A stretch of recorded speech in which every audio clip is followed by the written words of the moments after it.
Among the rulers of ancient Egypt, Hatshepsut stands apart, not simply because she was a woman, but because she ruled fully as king.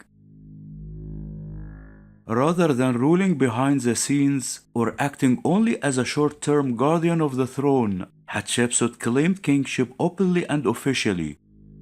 She reigned for more than 20 years, from about 1479 to 1458 BCE during the 18th dynasty, a time marked by peace, economic growth, and major building projects. Egypt flourished under her rule. Hatshepsut did not present herself as a queen or regent. She adopted four royal titles, used the traditional kingly imagery, and embraced the ideology of divine kingship. In official texts and temple inscriptions, she is called the King of Upper and Lower Egypt, Maatkare, beloved of Amun. This was not symbolic language. It was a clear statement that Hatshepsut was recognized by the state and the gods as a legitimate pharaoh. So the question remains, was Hatshepsut a political exception or one of the most successful rulers in Egyptian history? Historical context and path to power. Hatshepsut was born into the royal THUTMOSE line, daughter of THUTMOSE I and Queen Ahmose. She married her half-brother THUTMOSE II, becoming great royal wife. After the early death of THUTMOSE II, the throne passed to THUTMOSE III, a child born to a secondary wife. Hatshepsut initially ruled as regent, a known and accepted role for royal women. Within a few years, however, she assumed full kingship. Now my majesty appeared as king upon the throne of Horus. This transition was gradual, deliberate, and ideologically grounded, not a coup. Female kingship and royal ideology. Hatshepsut faced a fundamental challenge. Egyptian kingship was symbolically male. Rather than reject tradition, she mastered it. She adopted the five-fold royal titulary, appeared in reliefs wearing the Nemes headdress and false beard, and used masculine grammar in inscriptions. She transformed herself into a king.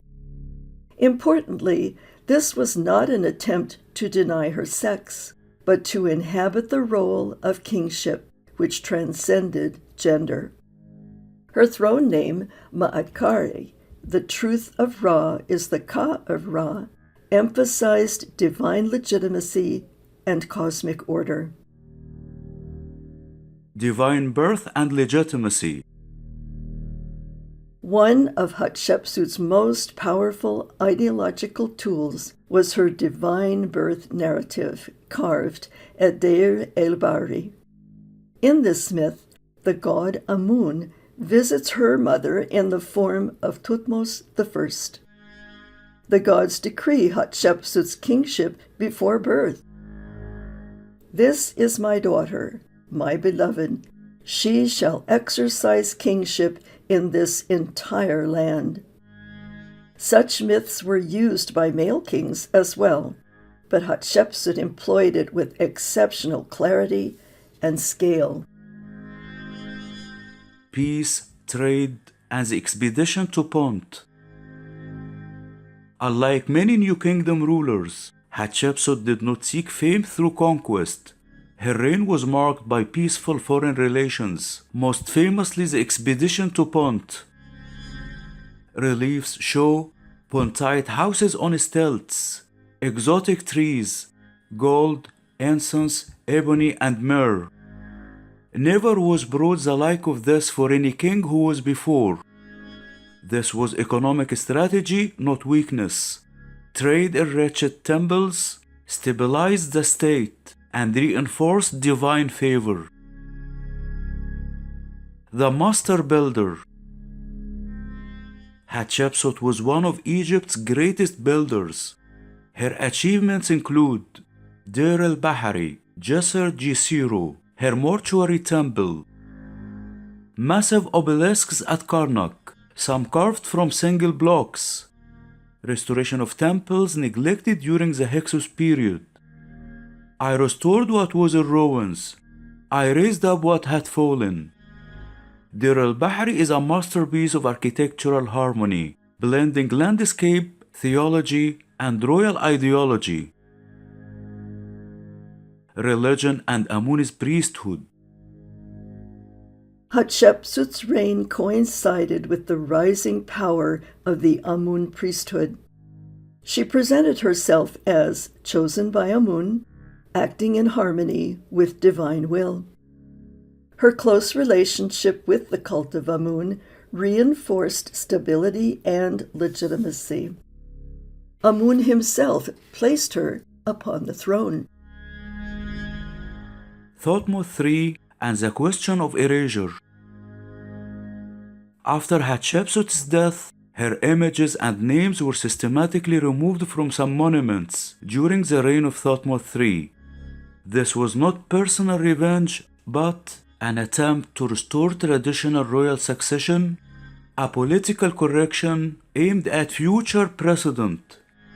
Importantly, many monuments remained untouched. The erasures occurred late in the reign of THUTMOSE III. This was an act of ideological repair, not hatred. Death, mummy, and modern rediscovery. Hatshepsut died around 1458 BCE. Her mummy was likely identified in KV 60, confirmed through dental evidence and DNA analysis. She was overweight and suffering from diabetes and cancer. Yet in life, she ruled successfully for over 20 years, longer than many male kings. Legacy: king, not queen. Hatshepsut's reign was stable, prosperous, and monumental. She proved that Egyptian kingship was functional, not biological. Later rulers did not repeat her model, but they could not erase her success. She ruled not as a woman pretending to be a man, but as a king fulfilling Ma'at. Today, Hatshepsut stands as one of the most capable rulers in Egyptian history, male or female. Hatshepsut did not conquer the world. She built, restored, and governed it. In doing so, she demonstrated that legitimacy in ancient Egypt came not from gender, but from Ma'at, tradition, and success. She was not merely a queen, she was king.